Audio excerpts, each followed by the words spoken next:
Welcome to Proles of the Round Table.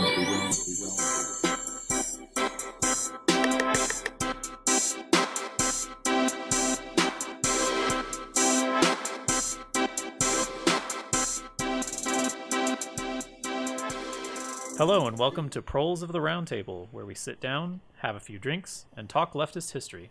Please do us a favor and subscribe on your favorite podcast app and rate/review the show to help extend our reach. If you want to support us even more, check out our Patreon, where you can give your hard-earned wages to a bunch of hyperactive alcoholics. We have a ton of benefits for donations at any level, and all that cash goes straight back into the podcast. Find out more at patreon.com/prolespod.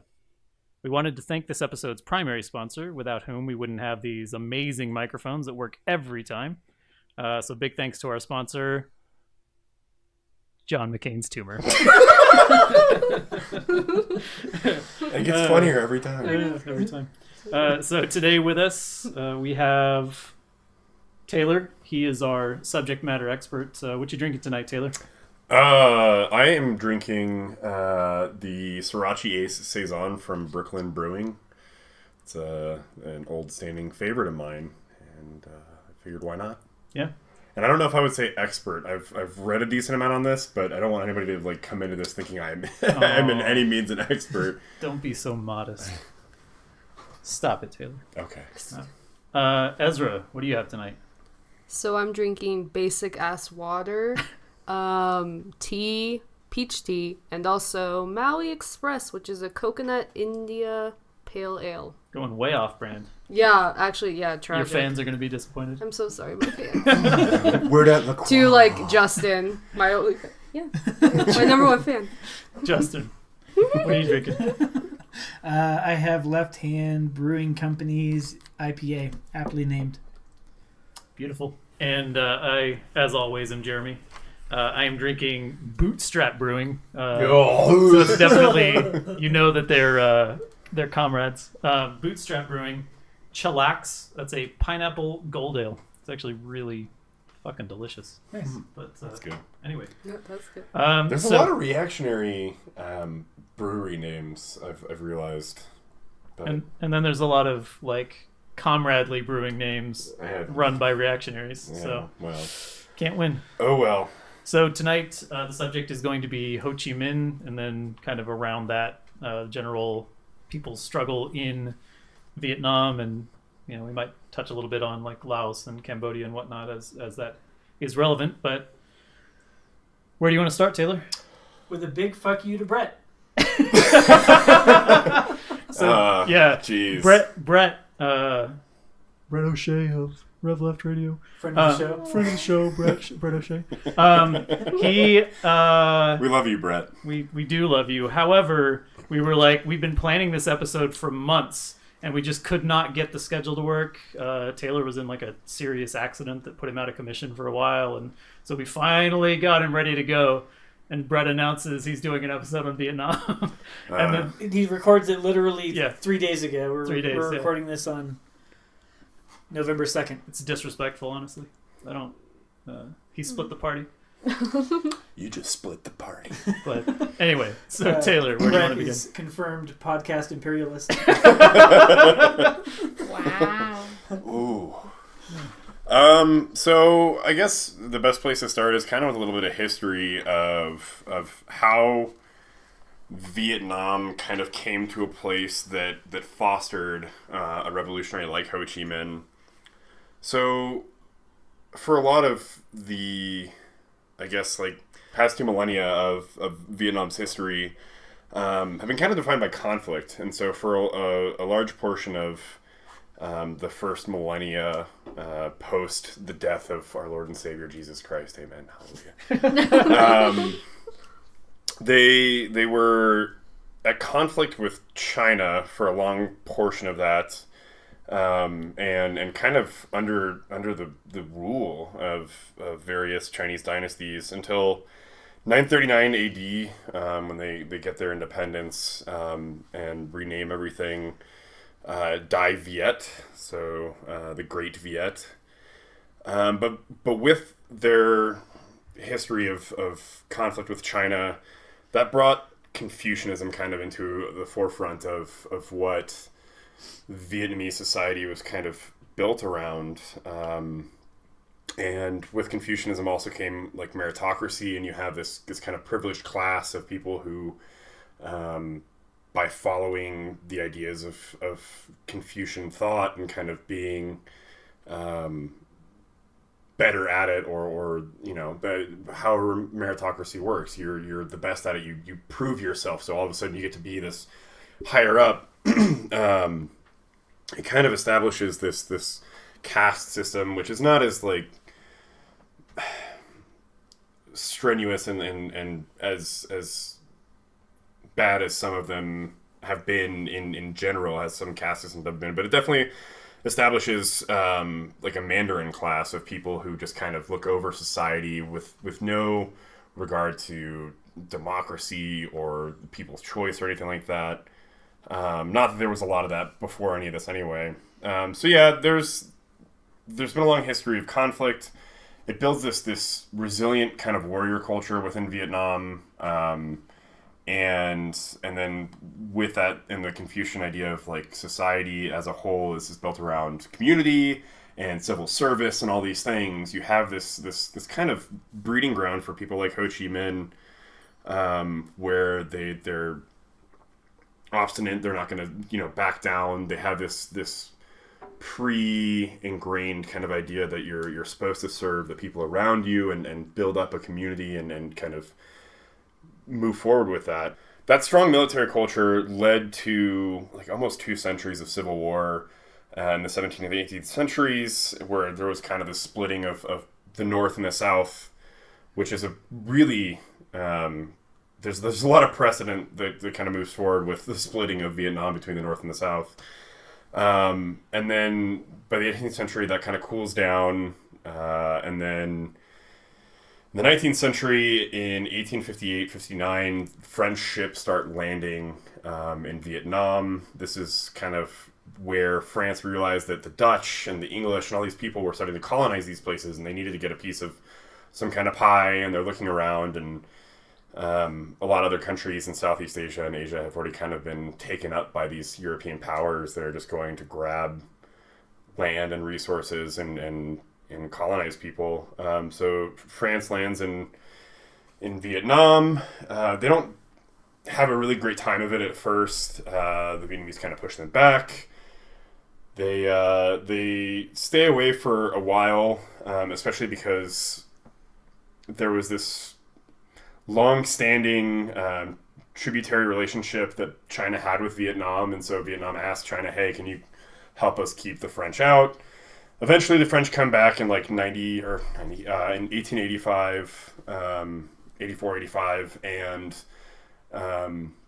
start working their way back into Vietnam, and China withdraws from Vietnam and gives it over to France. So that's really the start of where occupation by a Western power and then like this colonial relationship that France has with Vietnam exists.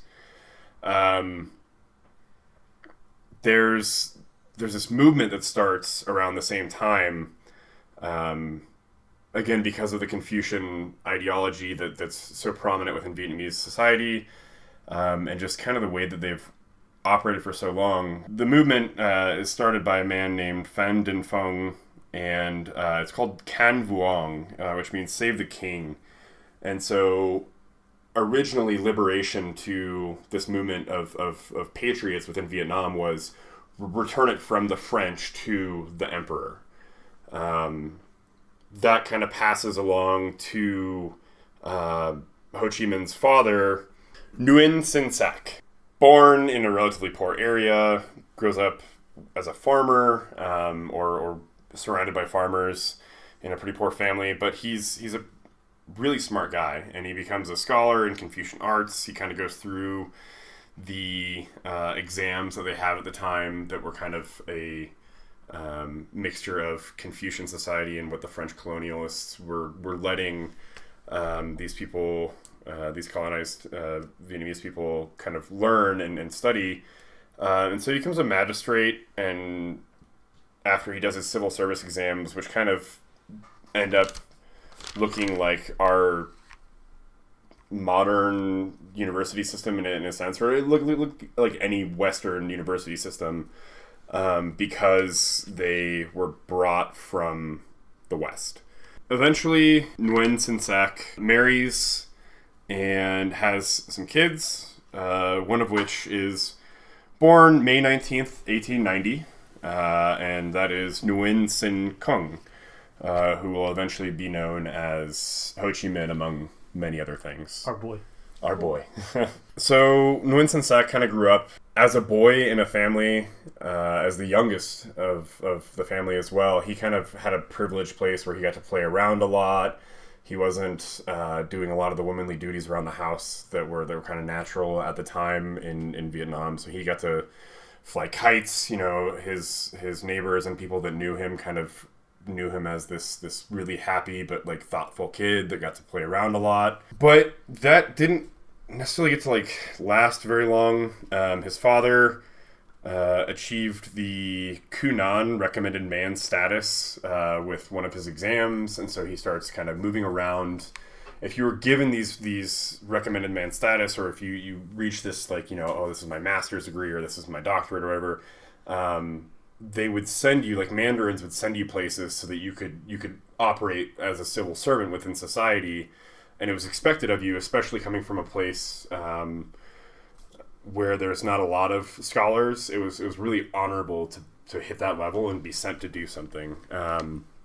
So they move from a relatively rural area to the imperial city of Hue, which is in pretty much the exact middle of Vietnam, and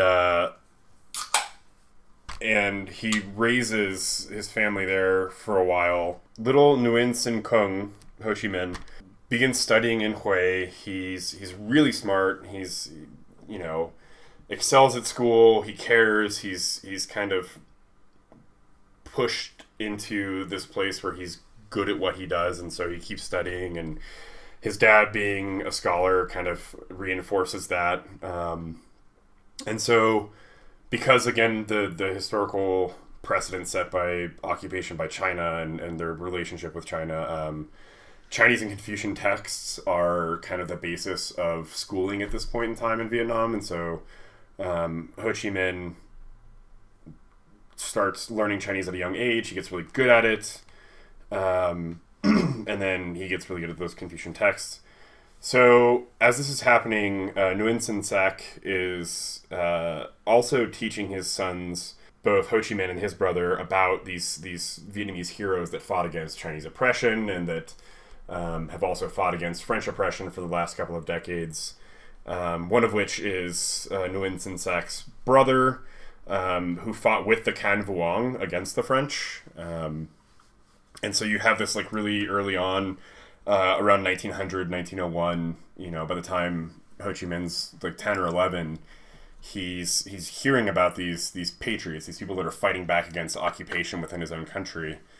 And then around that same time, Ho Chi Minh meets a local Can Vuong movement. This is after they've moved away from Hue again, into another rural village, and this Can Vuong enclave kind of exists outside of the city, Huang Tru, that they live in, and Ho Chi Minh talks to these people, kind of gets again another perspective on revolutionary movements or this patriotic movement. I don't know if it's necessarily revolutionary in a sense that like we would nationalist movement. Yeah, very like nationalist, and even at this point they don't necessarily call it nationalist as much as a patriotic movement. But yeah, it's definitely a very like nationalistic, patriotic. You know, we want the king back. That's Can Vuong. So, and I guess that's the difference between like the concept of the nation state is fairly young. Like, in spite of the fact that we currently look at it as like this is the way it's always been, and we view everything through the lens of like this nation, and they are opposed to each other, and whenever you are fighting a struggle within a region, it's often considered nationalism. But if you're talking about trying to reinstate a king, kingdoms were not considered nation states in the same way that we consider nation states today. They didn't have fixed borders. It was just, this was as far as your influence reached, and at the margins it gets a little bit cloudy, but borders were not the same under that sort of context. So I think patriotism probably is a better descriptor than nationalism. Yeah. Considering that.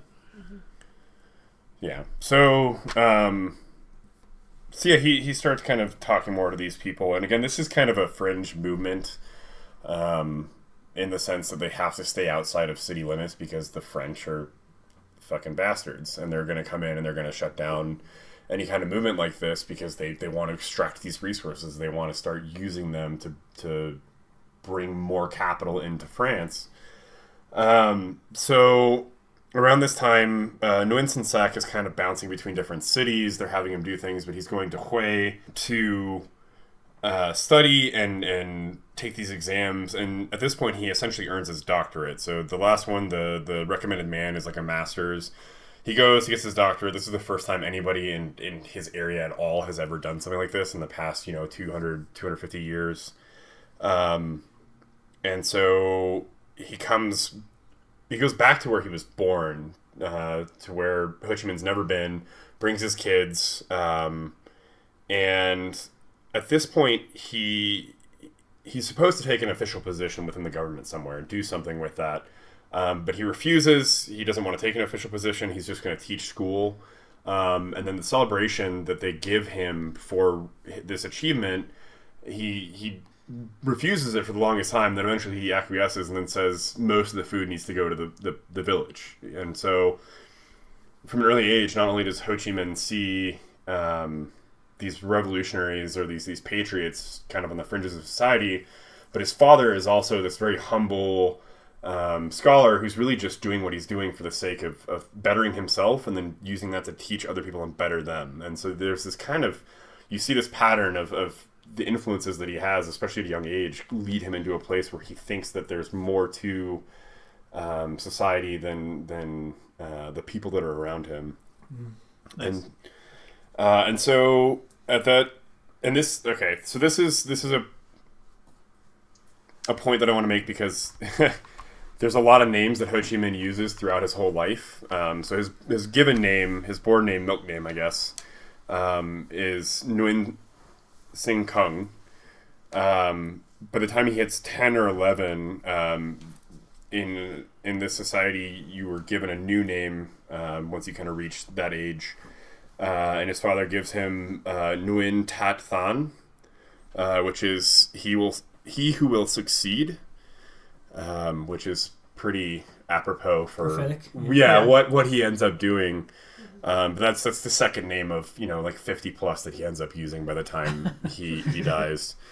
So at this point, Nguyen Tat Than, Ho Chi Minh, starts studying with one of his father's friends, who's a patriot and has ties to the Can Vuong. And he continues to thrive and is kind of learning more things, practicing his Chinese, getting better at all these things. But that teacher, his father's friend, actually leaves the school to go fight with the Can Vuong. And that puts him kind of in a weird place. At that time, he kind of has to start studying on his own. He gets sent to another school, but he's Vietnamese history at this point than he is in the Chinese history that they typically learn as scholars or as kids are supposed to learn. So he starts going to like libraries and bookstores and all these things. He can't afford these books, so what he does is he kind of like remembers these important Vietnamese like folk stories or even just tales of history kind of passed down, and he starts memorizing them and he tells his friends. He goes and he finds the other kids that he goes to school with and he starts telling his friends about these fighters that beat off all kinds of systems of oppression. He did what? God damn it. What did they do? They fought off systems of oppression. Ezra has just a confused look. I'm very face. confused. What? He said he beat them off. Oh. Ethan, where are you? I'm alone. Oh God! Save me! Save me from the mess that they have become. Oh wow! It's early still. Yeah, it is. I'm only one beer in. I'm not ready for this yet. All right. So they're moving around a lot. He's living in different cities. His father's taking him different places. The one constant that he sees as he's moving to these different places, especially in Hue, because it's such an important city, is the constant mistreatment of the native Vietnamese at the hands of the French. And the more he sees, the more he dislikes these people. And, you know, it's pretty apparent who the French are when they're walking around with their weapons and their suits and, you know, their military garb and all these things. So he can see it. And it's that one thing that every place that he goes, he sees this mistreatment happening. And then as he's doing that, he's meeting more philosophers and more patriots because his father is kind of embedded with this society. And he's not an overt patriot, as it were. He's not a member of the Can Vuong. He knows a lot of people within it. A lot of his friends, a lot of his colleagues are members of the Can Vuong. But as Ho is growing up and meeting these people and seeing all these things, he takes this Vietnamese struggle for independence to heart. And it's at 11, 12, 13 that he starts really thinking more about what his people have to go through because the French are just there. Mm-hmm. And around this time, he decides that he wants to start learning French. And his dad is kind of hesitant at first, and he's like, well, why? And Ho says, they live here, they're occupying us, I want to know them better, I want to know, in a sense, why they do what they do, and if I can learn French, I can start learning why they do that. So, by the time Ho Chi Minh's 16... his father brings their family back to Hue, where he finally takes an official appointment. He kind of got pressured eventually into actually doing what society wanted of him. So Ho Chi Minh and his brother get entered into the highest level Franco-Vietnamese school in Hue. They were both really intelligent kids. It was one of those things where they probably shouldn't have been able to go there, but because of their father's level of prestige and their intelligence, they were kind of those rural bumpkins that end up in like a fancy boarding school where a bunch of people that are posh don't really deserve to be there, but they're there anyway. And so what you're saying is anybody can succeed if they just pull themselves up by their bootstraps. Oh, certainly. The two examples of smart rural kids in this giant school, it's not really giant, it's large for the time, but so at this point, like in Hue, as a 16-year-old at this school, he starts becoming introduced to even more resistance groups, not just the Can Vuong, but different nationalists or patriots that are kind of fighting or looking to fight back against the French. And he joins this movement that's this popular poet who was a scholar of the Hanoi Free School, that was kind of this hotbed for revolutionary ideas, writes a poem, and I've got it here, that says, "Comb in the left hand, scissors in the right, snip, snip, cut out the ignorance, do away with stupidity, snip, snip." And it was written as a rejection of the feudal past. Long hair was kind of traditionally what everybody in Vietnam wore, and so by the time Ho Chi Minh was back in Hue around this time, he cut his hair because he didn't want to be made fun of. Everybody in the city was starting to cut their hair shorter, kind of go beyond the traditions of normal Vietnamese or feudal Vietnamese society.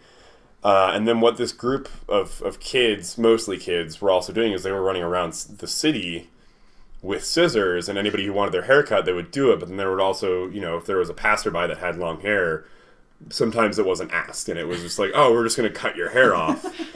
Sounds authoritarian. So by 1908, Ho's 18 at this point. He's still at the school. But protests start breaking out. There's a protest that happens in a suburban village kind of on the outskirts of Hui where they capture the local Mandarin. You know, like the Mandarins were a class within society that kind of just controlled local politics. Not that there really were anything to be politicking about, they just controlled society. So these peasants are angry, they capture this Mandarin, and they actually put him in a bamboo cage and they start carrying him into Hui. And yeah. Oh shit. So Ho and his brother are hanging out in the city, and they see these people carrying this Mandarin in a cage. And Ho knows that peasants don't speak French. They really don't even speak Chinese for the most part. It's only the scholarly that get to even study things like that. And so he joins the marching crowd to be an interpreter. Obviously, he's got some pretty radical ideas at this time. He's through osmosis kind of a part of the Patriot movement, the Can Vuong, etc. Still not a Marxist. Still not a Marxist, no. But definitely, like, I guess in this sense, an anti-colonialist. You know, maybe not an anti-imperialist at this point, but rejects the French, rejects their presence in Vietnam. But he sees these peasants and he sympathizes with them, and he's like, well, I speak French, so I'm going to go and I'll be the guy that talks to and translates for this. Negotiations failed, as you would expect. The audacity, the caucasity of white settlers is it's pretty impressive. Not impressive, but frustrating, I guess. Staggering. In a sense. Yeah, staggering. That's a better word. So negotiations failed. Ho and his brother kind of get out of there, but then French troops actually end up opening fire on this large crowd of people carrying this Mandarin, killing a bunch of people. Didn't look good. And so the next day, Ho Chi Minh gets kicked out of school. Despite the fact that he was, a great student, was actually one of all the teachers' favorite students. He was really thoughtful. He gets kicked out, and then he kind of has to go into hiding. There was at this point a coup attempted by the Can Vuong and other revolutionary movements to kind of oust the emperor or the temporary, not necessarily the emperor that they wanted, but the person put in charge by the French. The coup fails. Everything just starts kind of blowing up, especially with where Ho Chi Minh had been as far as translating for this group.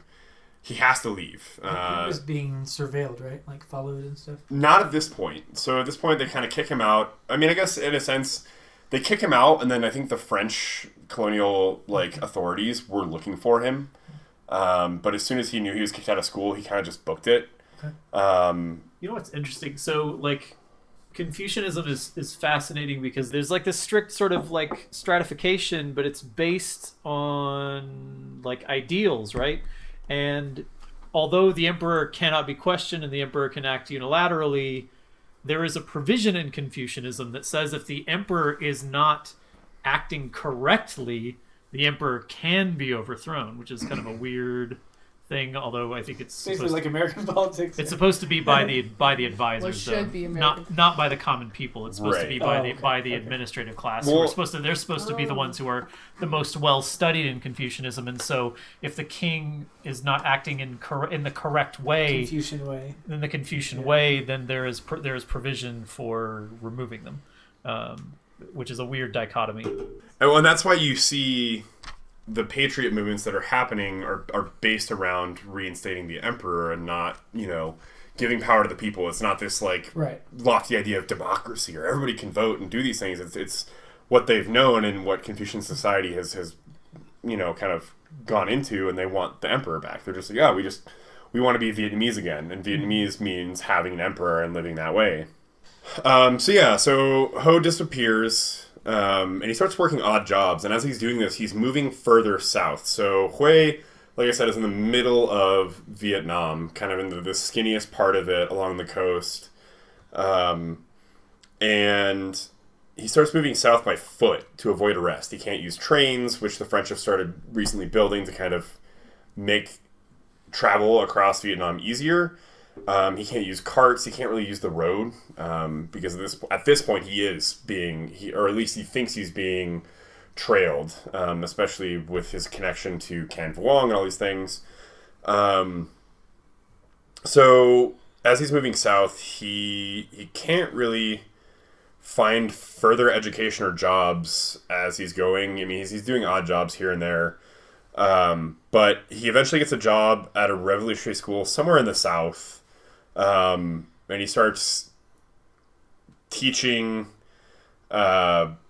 kids, I guess. You know, he's at this point he's 20, so it's like 1909, 1910. So he's been in school long enough, and like he's pretty well versed that he can start teaching.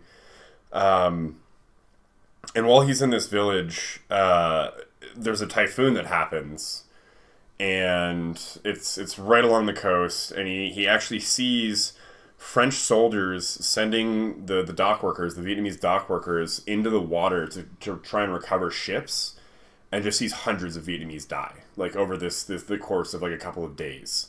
So just as like a real quick aside, this is like one of the several reasons, in my opinion, that there cannot be, or at least has never been, anything resembling communist imperialism, because you can say whatever you want about like the Warsaw Pact or the liberation of Ukraine or whatever you want to say, but when these communist countries went in to liberate these people, they don't then enslave those people and make them do like the dirty, disgusting, work, risking their lives or whatever it may be. Certainly there's, resource extraction, but then it gets funneled back into the entire network, or in this case of the Soviet Union.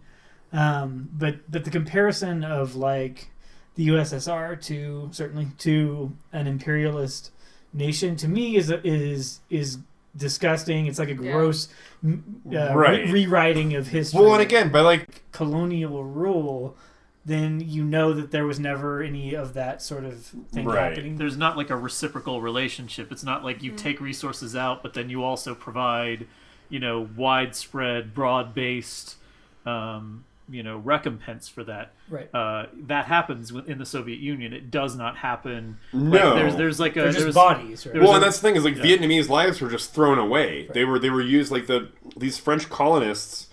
The one thing that I can think of that I researched was they built railroads. That was it. They put infrastructure into Vietnam to help themselves. To help themselves. Right. There was nothing else besides that, and all the while you have this extraction of wealth that's going to a rapidly industrializing nation, right? Where French people that don't even know what Vietnam looks like have better standard of living. Right, better standards of living and all the benefits coming from that. That doesn't happen with quote-unquote communist imperialism. Social imperialism. Socialism. It's and especially like reading about Ho Chi Minh's first-hand accounts of like the way that the French treated right, that's what I'm saying. If you Vietnamese, know the history of imperialism, you know how gross it is to try to compare those two things. Yeah. And dekulakization is not like anywhere near like imperial treatment. It's liquidating and exploiting classes. Right, exactly. But that's always that comparison that you get, where it's just like, oh well, they were going in there and they were extracting wealth and they killed them, and it's like no, that's completely ignorant to what actually happened. Yeah. Sorry, I didn't mean to derail. No. I mean, I thought about that while you were talking about it. And doing all this research, so a lot of what happens further down the line that we'll talk about, but I think you raise a good point, is that Ho Chi Minh eventually becomes a part of the Comintern, and he becomes a really important member of the Comintern.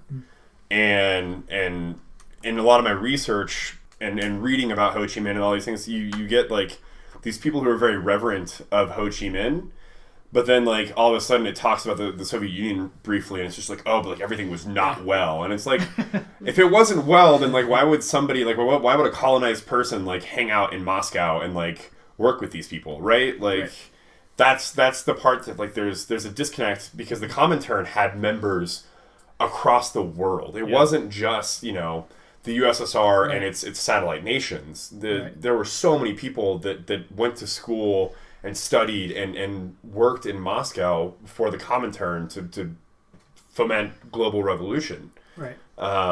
Which you'll get to, I'm sure. Yeah, no, we'll get there. Just yeeting our way to the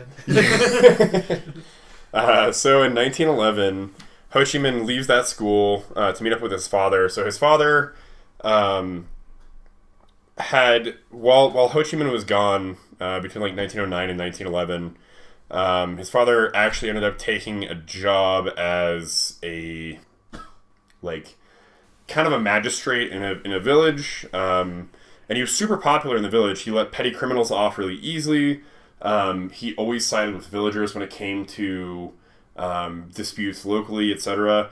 There was a wealthy local figure that did something or other, and Ho Chi Minh's father actually sentenced him to 100 cane lashings. Damn. The guy ended up dying later, and he had to leave his position and run away. Despite how popular he was, you know, despite the fact that the villagers loved him, he sentenced a rich dude to death, and that kind of sentenced you to death.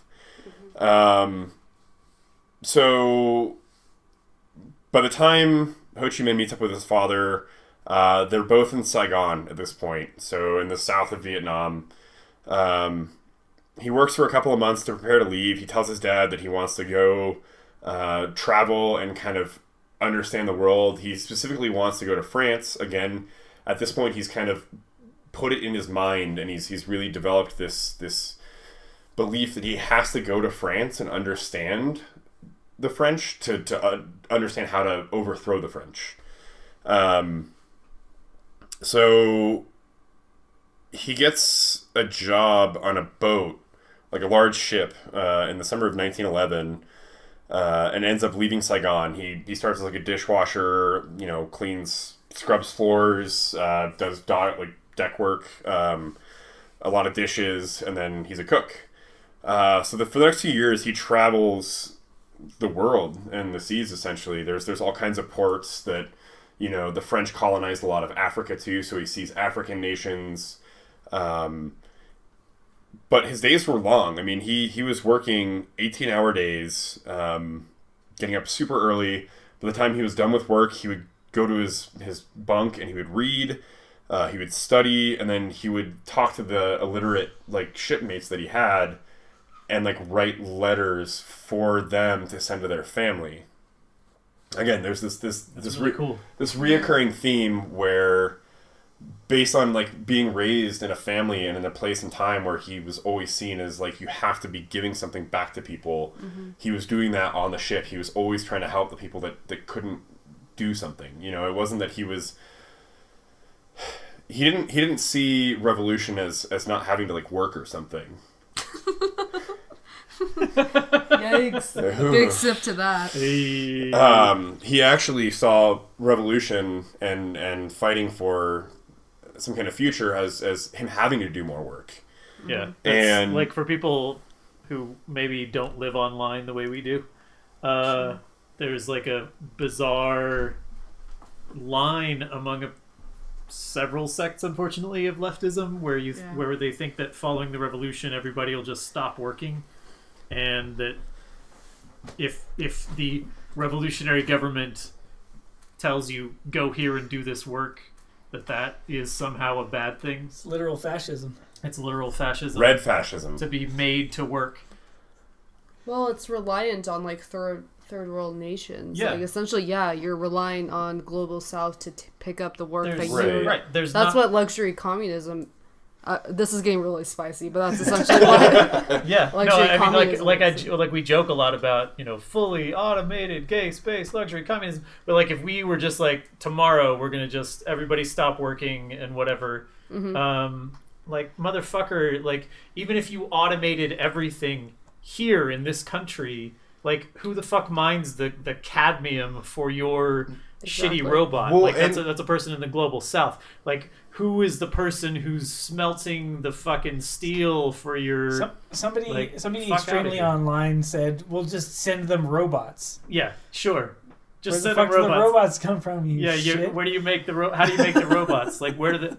Like, what about the robots that do things that we have not yet automated? Yeah. What about the infrastructure that needs to be built to get the robots to where they need to go? Who's doing the fucking work, you asshole? Get over yourself. It's people like Ho Chi Minh. It's the Yeah. colonized people. It's Yeah. his countrymen. Quit That's looking at who's it as doing like it. being Yeah, made exactly. to work, and look at it as you are building the future that you want, right? Like, theoretically, you want communism for the whole fucking world. Like, swallow your pride, Right. get over your baby self, Right. and go to work. write letters for your illiterate shipmates. Like, Right. like there's like work. I'll just leave it at that. We can keep ranting about this, but Yeah. so he travels around. He hits docks and ports in Africa, and in other places in Asia, and he kind of just sees the way that like colonization operates. And then, and that's part of the whole 2 years. But the first trip that he makes, before like the rest of it, he ends up in Marseille, in July of 1911, and he gets to the docks and he starts looking around. And Marseille at this time was really grimy. Like, it wasn't a very wealthy town. A lot of wealth in France was still being concentrated in places like Paris and Lyon and like the places that were industrializing. And so he shows up in Marseille and he says, the French in France are better and more polite than those in Indochina because the people were nicer to them. They weren't looking at the Vietnamese as subjects. They were visitors because they were living in France. Right. But then he sees the poverty of Marseille, and he also says, why don't the French civilize their compatriots before doing it to us? And, like, writes that to a friend. Like, that's fire. That's one of my favorite things that Ho Chi Minh says at this point in time. He's just like, these fuckers can't even, like, help their own countrymen. Clean your own house. And, like... Jordan Peterson. So he sees Marseille, and it's really, really gnarly. And at that point, he's still kind of building up this revolutionary ideology. At this point, it's kind of nebulous as to where he goes. He just kind of bounces around. There's records of him writing letters from Algeria, Tunisia, Morocco, India. He went back to Indochina. He went to Saudi Arabia, Senegal, the Sudan, Madagascar. I mean, he was on this French freighter that was just going places, and he was working as a deckhand and a cook. Isn't there like some story that he went to New York at some point? Oh well, yeah, Yeah. we're Oh, getting shit. there. Yeah, Yeah, no, that's- yeah, I'm that's just hitting like where he went in colonized nations. By the time he gets to the Western Hemisphere, they stop in Rio de Janeiro and Buenos Aires, and then eventually he ends up at port in cities in the U.S. So he lands in New York, and he starts looking at New York, and he's kind of amazed at how like progressed this city is. It's giant. There's these What buildings. year is this? This Around is what like year is this? 1912, 1913. So he's 22, 23 years old. I mean, he's seen a lot of port cities, and he's been places, but he's never been anywhere like New York. Okay. And so he shows up, and he talks about it, and like people are actually nice to him, but he still like feels this underlying like poverty that exists even in, you know, first world or Western nations that are the exploiters. He sees that, like, just like Marseille, he's like, why the fuck can't they take care of their own people before trying to tell us how to live our lives? At this point, though, he's not there for super long. As far as like I could find, he was only in the U.S. for like half a year, maybe. But he ends up attending meetings of the Universal Negro Improvement Trust in New York City. And he goes on later in his life to say that the plight of black people around the world that he met, whether it was in colonized nations or in the U.S. or in Great Britain was one of, like, it was a heavy inspiration for his understanding of Vietnamese liberation. And so understanding that, like, he was a colonized person, and so were these people that were living in this nation that was the colonizer. Like, he saw that and he took that, and eventually that kind of leads him to the path that he takes further down. So by 1913, he goes to Great Britain to study English, and at this point, he knows Vietnamese, Chinese, and French. He starts learning English, and then by the time, like, he's a leader, you know, in the 40s and 50s, when he kind of comes out of hiding, and he's not just hiding in the Comintern in Moscow or in Hong Kong, and he's actually leading Vietnam, he's fluent in all these languages, which is absolutely wild. So he goes to Great Britain to study English in 1913. He ends up working in various jobs, printing, manufacturing, etc. The coolest one for me, because I'm a professionally trained cook, is that he actually ends up working under Auguste Escoffier at the Carlton Hotel, who's kind of like the modern, or he's the father of modern brigade style cooking. Super important in the name of culinary, super important name in the culinary world. And he showed a lot of promise. I guess at a certain point, Auguste Escoffier told him, he's like, hey, like, stop all your politicking, man. Like, I'll make you a great chef. Like, you'll make a ton of money. And Ho Chi Minh was just like, cool, but nah, I'm all good. And that's another thing that's actually pretty common, is that, like, unlike, like, some revolutionaries have money, or they come from money, you know, Marx had Engels that was just feeding him money and things like that. Ho Chi Minh never had money, so every time that he was dedicatedly writing things or progressing his ideas around revolutionary politics, he was working, and apparently he was really good at everything he did. Like, he just kind of, like, not to, like, push this, like, great man of history kind of idea. I know that was debunked when you guys went on to Rev Left. Debunked the not entire debunked, thing, but but and we'll get to that later too, where it's like people attribute a lot to Ho Chi Minh, but, like, being good at your jobs is, you know, that's cool because you're naturally talented, but it doesn't lead to, like, this idea that he was, like, some cultish leader that, like, everybody had to follow because he was just so good at everything. He was just Orientalism. Yeah.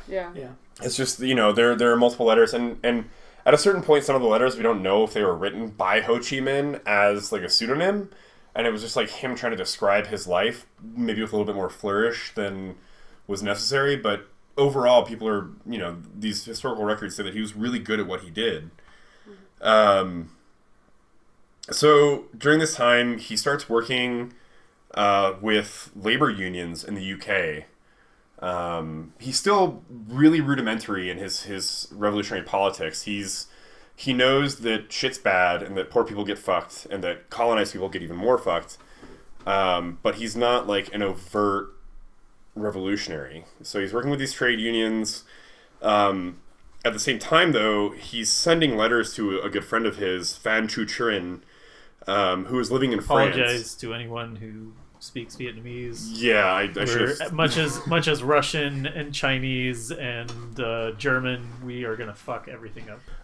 But yeah, It's so not his fine, it's fine. his revolutionary friend Phan Chu Trinh was, again, in that kind of Can Vuong style, like, revolutionary movement of, like, let's put the emperor back into it. And at this point, there's a bunch of different styles of revolutionary thought where it's like, oh, well, like, look at the way that the Japanese kind of revolted and the way that they got independence and, like, all these things. So whether it's they want entirely Vietnamese style, like, emperor-based independence, or they're looking at, like, westernization, like Japan went through as a means to revolution or independence, you have these different thought processes. But Phan Chu Trinh is a friend of his through his father and his acquaintances back in Vietnam. And he's writing letters to him while Trinh is in France. But Trinh had been arrested. And the French authorities were actually confiscating all mail that was coming to Trinh and reading it. And so they have these letters from Ho Chi Minh, who I think at the time was still... Yeah, so I think by that time he was still going by Nguyen Tat Than. And so all these letters are going out in his name to this friend of his, while French colonial authorities still know who he is. You know, they're trying to figure out where he's gone. He was a part of this violent, quote-unquote, revolutionary movement back in Hue. And so in somewhere between 1917 and 1918, after living and working and spending time with the trade unions in Great Britain, in 1917 or 18, he goes back to France. And he actually ends up in Paris. This whole time, though, World War I has been happening, and so he's been seeing what's happening to the working class because of the war, and what's, especially when he gets back to France, what's happening to Vietnamese workers within France as one of the most underprivileged, if not the most underprivileged class that he sees regularly on a daily basis in Paris. The conscription of, healthy men to go fight in the Great War has left immigrants, Vietnamese immigrants, African immigrants, etc., to work all this hard labor and pick up the slack. So at this point, he becomes involved in patriotic agitation with Vietnamese emigres in Paris, and by 1919 he founds the Association of Annamite Patriots, and he used Annam, which is what the French called that area of Southeast Asia. Mostly it's Vietnam, but it can also kind of like broadly go into the entirety of Indochina, Laos, Cambodia, all kind of lumped in. But he used Annam to play coy, essentially. He didn't want to look too conspicuous and too revolutionary. And he starts meeting with other nationalist organizations from colonized nations around this time, all of which started very moderate in tone. He was just like, look, we gotta get some freedom, we gotta fight back. Not necessarily fight back, but like, we deserve to be able to live in our own country. And he's Self-determination. Self-determination, yeah. All this is also kind of sparked by Woodrow Wilson's 14 Points Declaration. So after the Great War, Woodrow Wilson writes this whole declaration to kind of approach the Versailles meetings, looking for various different things. But one of those points was it called for self-determination of all peoples. And Ho Chi Minh reads this, and he's like, oh, this guy knows what he's talking about. He's already starting to write kind of patriotic, liberation-based pamphlets and articles. And unfortunately, Wilson's 14 points don't really get the reception that he was thinking at the Versailles Treaty. And so by the time Ho Chi Minh, who at this point is starting Shocking how, like, imperial powers really wouldn't like the idea of self-determination within each nation. Right. And it's also just funny that, like, an American president would write something about, like, self-determination. Right, yeah. It is wild. Yeah. Which is... Considering, like, what we did in the Philippines and Cuba. Right. And Right. Exactly. And as communists, we're the first to just talk about how every American president is just the fucking worst. Yeah. But, like, for... America has, like, the best, like, talking points, though. That's why all these... It's the best ad campaign. Yeah, that's why all these revolutionaries, like, turn to the U.S. thinking that the U.S. was revolutionary. Right. Exactly. When in reality, it's just fucking rhetoric, and we're actually fucking assholes. And this repeats itself multiple times throughout Ho Chi Minh's life and the history of liberation in Vietnam. So yeah, at this point, he's starting to go by Nguyen Ai Quoc, which is Nguyen the Patriot, and he sends a copy of one of his papers talking about liberation and how to move forward for Vietnam to Woodrow Wilson's cabinet, and while he's in France for the Versailles Treaty, and it never even made it to Wilson. I mean, it doesn't really matter if it did anyway, because the 14 points didn't even get, like, looked at seriously. Exactly. So a Vietnamese native trying to send this thing about, like, hey, like, help liberate us, would never have gotten anywhere anyway. But it's I guess historically, or there are some people who call it a Wilsonian moment, where, like, maybe something would have happened if he had just received this letter from Ho Chi Minh or not a That fucking sounds chance. like a great man I mean, of like the history. reality. Well, yeah. The reality is that France was an ally of the U.S. in a way that Vietnam was not, and Sure. so there's no way the U.S. even if it got to Woodrow Wilson's desk, Right. and he was like, can't "Wow, even condemn Saudi Arabia. right." Well, right, and that's yeah, that's like, the funny it's thing not gonna about fucking this happen. idea of a Wilsonian moment that I found, and like the main book that I got things from didn't even approach it, but some of the articles that I was reading and just the research that I did is they actually call it a Wilsonian moment, where it's just like, oh, he would have changed things if he had gotten it, No. which is Western dog. revisionism, Right. like to the extreme. It's We like want the- to we want to believe that our leaders were good people, right? Like we want to look at our Right, presidents or- and be like, yeah. not the current one, right? But somewhere in the past there was a good Right. president, right? Right. There's not. If they- JFK hadn't been shot, there would have been Right, which yeah, we'll- he we'll wouldn't get have to gotten us that. into. Yeah, we'll get to but that. yeah, like there's a, like, I'm not going to say that all presidents are equally as bad, right? Like they have positives and negatives, and that's the whole point of like. Yeah, some of them got Materialism and shot in the whatnot, fucking and- face. Right? Whoa! Back, Wait. back of the head, I thought. What? Wasn't it the back of the head? You get shot in the face? It was the man on the grassy knoll. So, but there's like there are presidents who did better things, and there are presidents who did worse things. But like, there's never been a great American president, not a single fucking one. They were all monsters in some capacity. Oh, like, absolutely. Whether it be Yeah. owning slaves or Native American genocide or racist ass bullshit like the liberal darling FDR. Had some racist bullshit, and Well- not just the internment camps, but like one of the things he signed into law, or it may have even been a fucking executive order, was the disenfranchisement of Filipino veterans. Like, Filipino people who had served in World War II were like had been stripped of the ability to like access veteran benefits. That was signed into law by liberal darling FDR. So like there's like racist bullshit and worse that goes on throughout the long line of U.S. presidents. So I don't know. Well, and that's the thing is that like even if like I think there's something like to be said about Woodrow Wilson writing this like 14-point proclamation. Sure. But I mean, he was probably a better than average president. In Right, the top right. 50%. Sure. But at the same time, like, if it was that important to him, just fucking cowing over and being like, oh, well, nobody else liked it, so I'm not going to say anything about Yeah. it.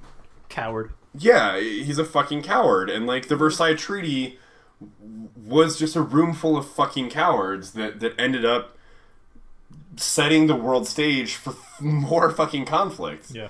So anyway, at this point, he's getting more well known. He's writing articles and he's publishing things for these patriot groups, these nationalist organizations, and it's not just like Vietnamese nationalists. It's Korean nationalists. It's African nationalists. He's talking to all these people of colonized nations, and he's writing publications and he's trying to get things out there. But specifically, he's kind of sticking to East and Southeast Asia.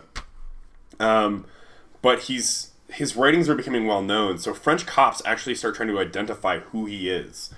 By this time, he's because of that kind He's of like, fuck y'all, I'm just gonna change my name again. yeah, which is funny because surveillance was so poor back then, and like photography was still not necessarily rudimentary, but like less easy to get away with. Like you can take a really quick picture on a phone nowadays, and like it's a pretty clear picture. Yeah. The exposure of these old cameras, like you had to get somebody kind of standing still to get anything out of it. Right.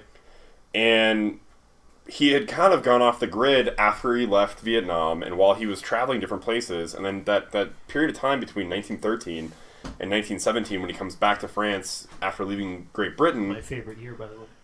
1917. It was the Fair. best year. True.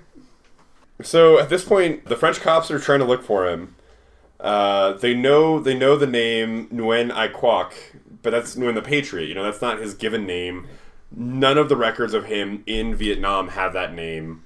None of the records of him in Great Britain or the U.S. or on the ship that he came on is that name. So they're like, Ho who Chi is... Minh confirmed hacker man. Pretty much. Like, he was fucking skirting the cops all the time. There's so many great stories that we'll get to about him just fucking like... Skirt. Skirt! just getting right away from the cops. So at this point, he's really radicalizing. He's fucking pissed about the fact that, like, this giant war happens that, like, yes, is killing a lot of poor Europeans, but it's also putting a lot of the burden of production on colonized peoples. And he sees this, and he actually ends up meeting French Socialist Party members at one of the organizations, the nationalist organizations that he's at. He meets party members there, and a few other leftist groups. He starts meeting these people and talking to them, and he joins the French Socialist Party, the FSP. So he's kind of become a party member. He's learning French better. He's becoming conversational in it, and he's actually giving speeches to the FSP at the request of some of the members to kind of talk about the nature of colonization.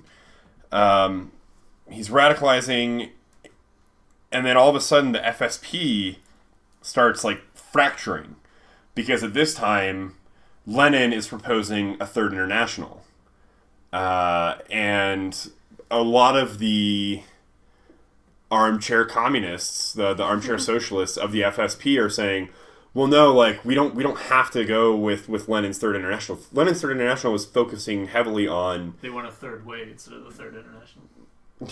Oh, God. Who Shut invited up. this guy? Yeah. Fuck. Sorry. At this point, yeah, so the Third International is focusing on looking at the world in terms of liberating everybody in action. Lenin's call to arms, or Lenin was about actively changing things, not this Second International of some fucking wealthy socialist, quote unquote, sitting in a room talking about shit and, like, what socialism means. Lenin was writing and actively doing these things, and the Bolshevik Revolution has happened at this point, and so the Third International is being established, and the FSP is just like, half of them are like, nah, we don't like that. And the other half are like, yeah, the Bolsheviks are fucking rad. Let's like give them our support as a party and move forward with that. The hope that was, like, felt in the world at the time of like October Revolution. It was just pretty incredible. Like, and it's sort of sad, you know. I mean, one of the reasons that Lenin put forward and I guess decided to go with the NEP was that he thought, oh, well, we've had our revolution. It's only a matter of time before it globally happens, right? And then it didn't. And then the German Revolution happens, then it fails. And, yeah. Sad. Very. It gives rise to a monster. So Ho Chi Minh was distinctly in the group, in the FSP, that was supportive of the Bolsheviks. He wasn't super well versed in a lot of Marxist writings at this point. So he starts talking to the people that he aligns with most in the FSP, and he's like, what the hell should I be reading? And he's introduced to Das Kapital, and he starts reading that. What? Das Kapital. I know, I should have said Okay, I was like, Das Kapital. I have it as Das Kapital. Das Fine. Okay.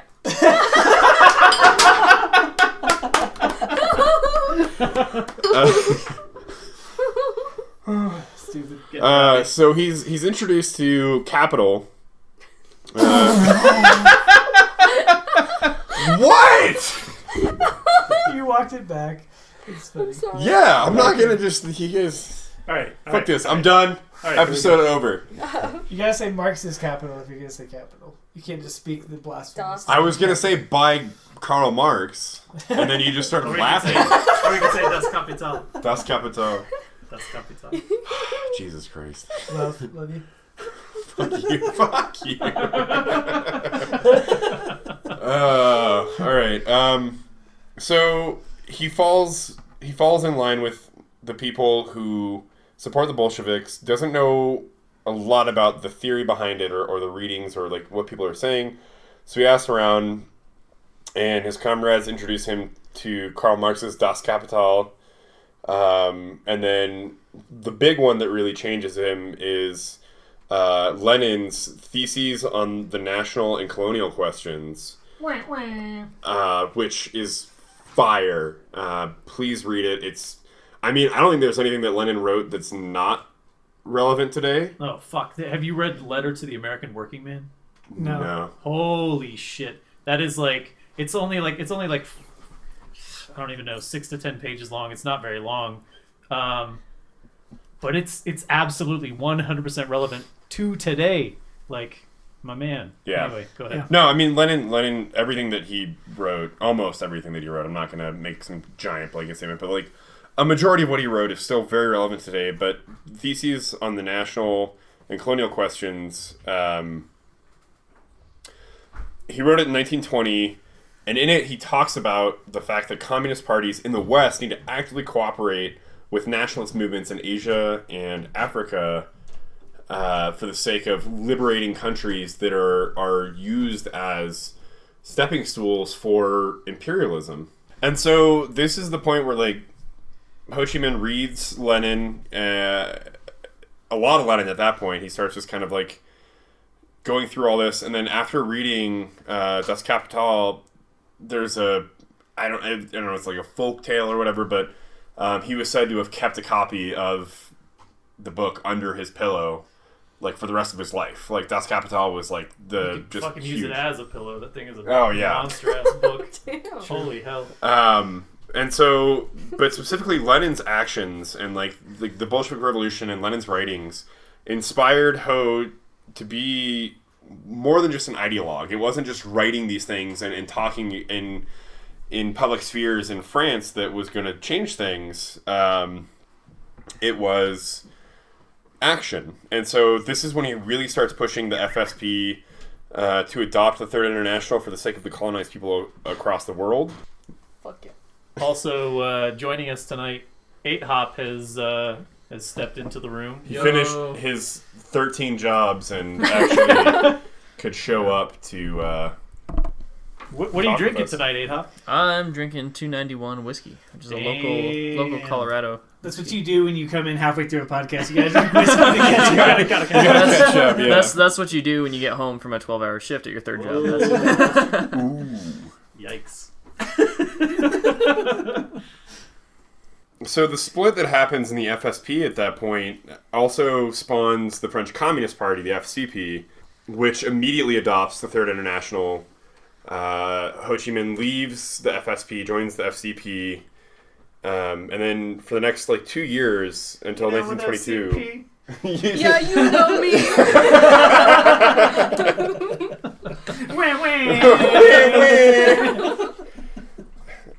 Don't get too excited. The FCP is pretty shitty later on, too. God damn it. Sorry, guys. Yeah, by 1922, he's been spending the last couple of years organizing with, again, he's just spending time with colonized peoples living within France and building a coalition of them within these parties to kind of put out the message that, hey, something needs to be done about this. One of the set of organizations that he starts is the Intercolonial Union. And then he also starts a publication called Le Paria, or The Pariah, which is a journal appealing to colonized people living within France. And it's actually really cool.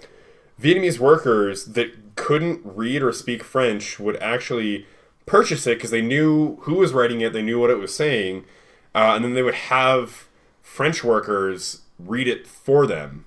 And so you have these Vietnamese workers within France buying this because they're radicalizing because of Ho Chi Minh, and then hopefully with the French workers that are reading it to them also radicalizing those French workers at the same time, talking about the struggles of these people.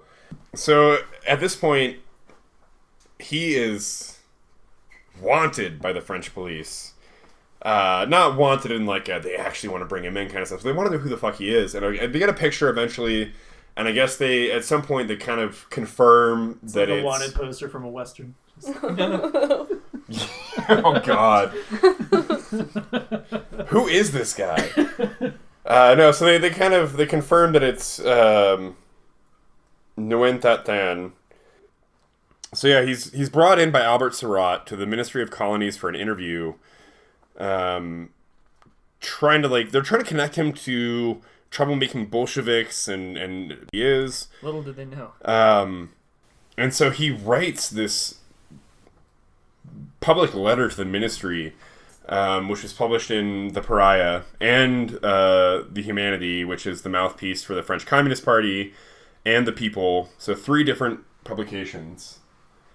So he, in a public letter, he writes that he is grateful for his aides de camp, which was him just saying, hey, thanks for the police surveillance. Then he comments that at a time when Parliament is trying to save money and cut down on administrative personnel, when there is a large budget deficit, when agriculture and industry lack labor, when attempts are being made to levy taxes on workers' wages, and at a time when repopulation demands the use of all productive energies, it would seem to us anti-patriotic at such time to accept personal favors which necessarily cause loss of the powers of the citizens condemned. And then he said to alleviate said problem that he was giving public notice of his daily activities.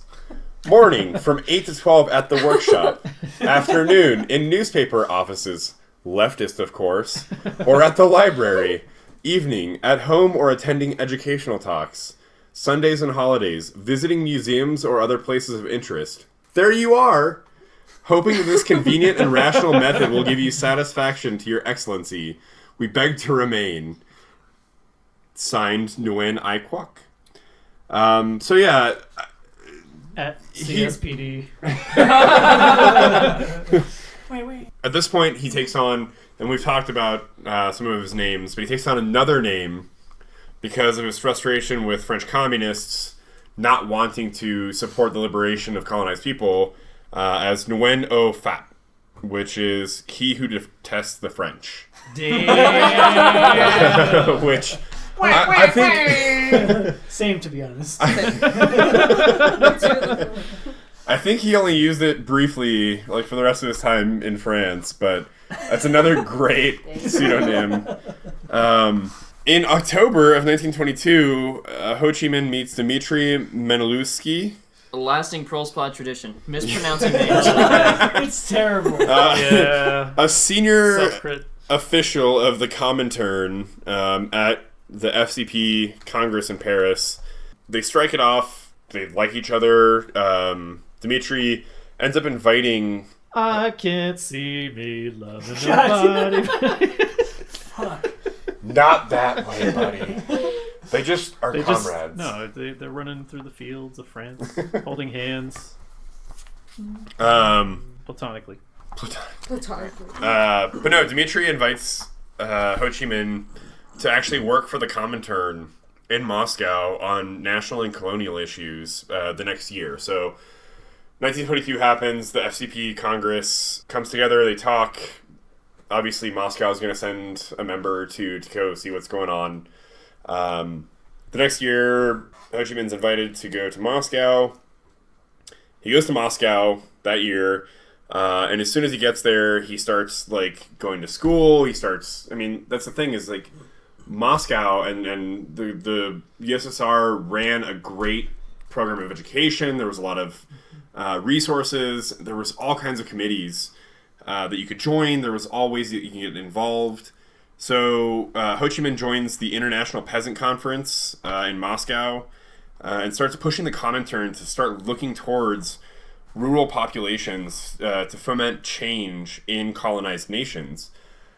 A lot of Marxist literature at that point was talking about a proletariat. It was talking about working class conditions within cities. What year was this? 23. Holy fuck. So before Mao.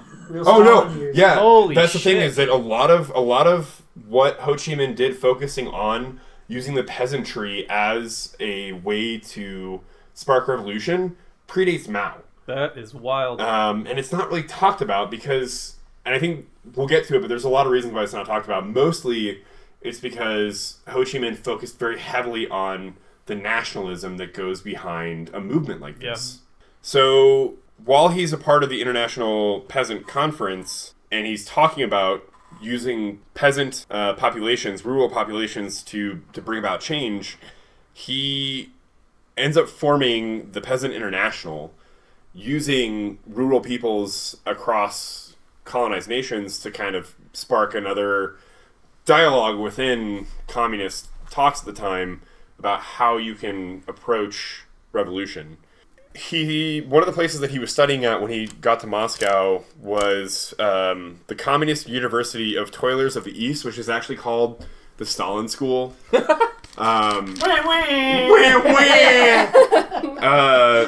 it's a school talking about like how to use Eastern countries and like how they approach revolution and like how do you change these things and what do you do, and like it's something that like really helps him kind of further his understanding of where to take the liberation of He pretty Vietnam. much went to school to be revolutionary.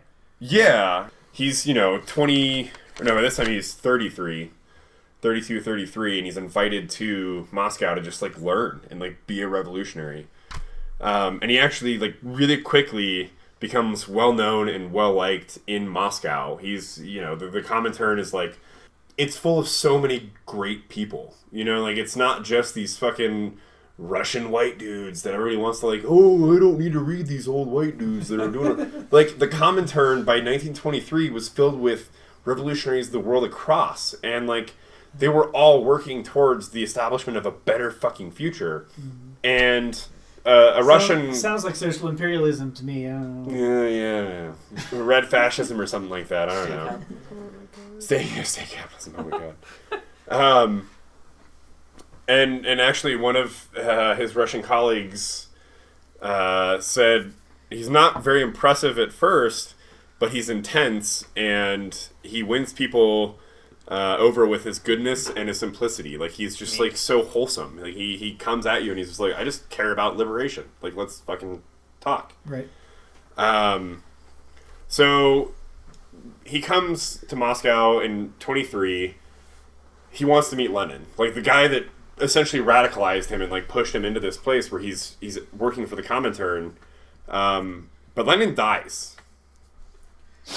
Sad.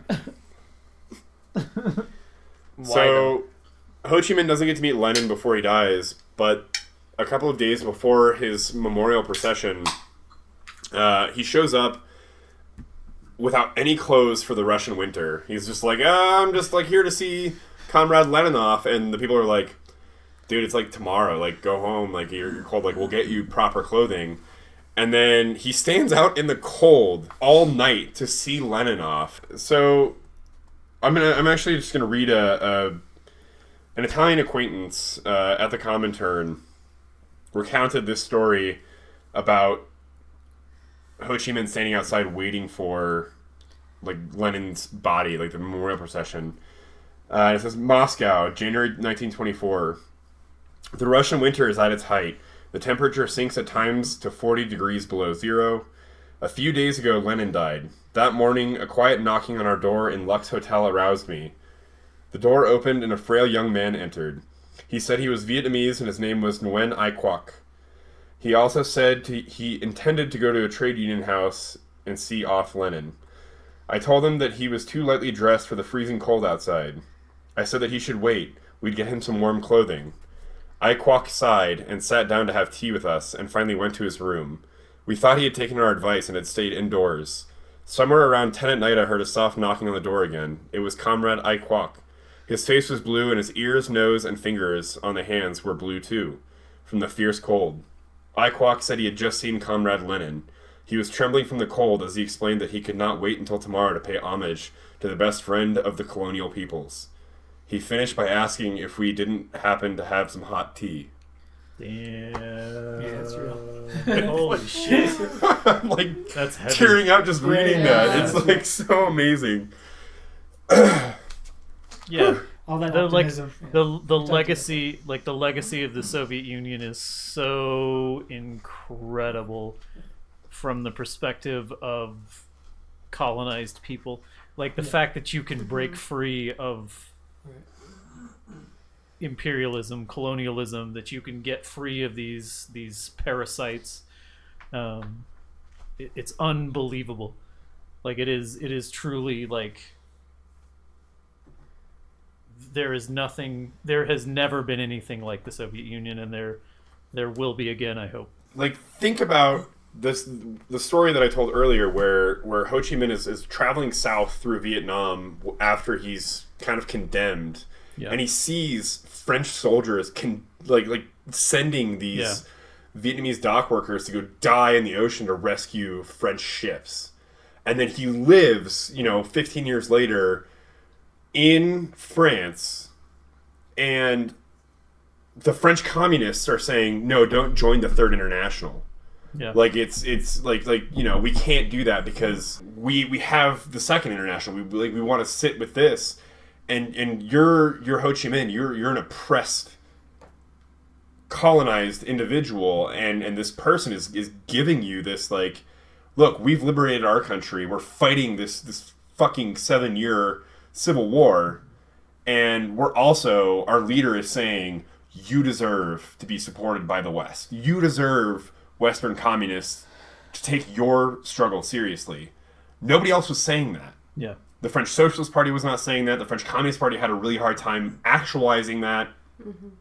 And at a certain point, even the Comintern has a hard time actualizing that. But it was said, and it was...